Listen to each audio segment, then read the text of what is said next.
Menyusul tewasnya seorang warga binaan kasus pencurian saat mencoba kabur dari Lapas Lubuk Linggau, Kanwil Kementerian Hukum dan HAM Sumsel sudah menurunkan tim investigasi untuk memeriksa petugas lapas. Hasil pemeriksaan yang dilakukan tidak menemukan pelanggaran yang dilakukan petugas lapas dan bertindak sesuai standar operasional. Mereka sudah berusaha menangkap kembali warga binaan yang berusaha kabur. Kepala Divisi Pemasyarakatan Kanwil Kemenkumham Sumsel menerangkan, warga binaan tersebut tewas akibat benturan di kepalanya karena terjatuh dari plafon saat melarikan diri. Sejauh ini kami sudah menurunkan tim untuk melakukan investigasi sekaligus pemeriksaan terhadap kejadian tersebut di Lapas Kelas 2A Lubuk Linggau. Ya. Dari hasil pemeriksaan itu apakah memang ada pelanggaran dari petugas kita atau gimana?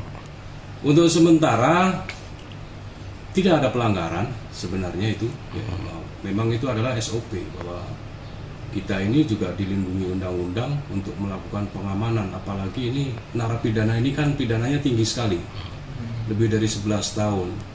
Upaya atau langkah-langkah yang dilakukan oleh teman-teman kami di Lapas Lubuk Linggau itu menurut kami sudah benar, karena itu adalah dalam rangka pengamanan ya. 2 hari lalu, 2 warga binaan di Lapas Lubuk Linggau mencoba melarikan diri namun kembali tertangkap oleh petugas. Salah satu warga binaan yang kabur akhirnya tewas setelah terjatuh dari plafon tahanan saat melarikan diri. Yudi Kiswanto, Kompas TV, Palembang, Sumatera Selatan.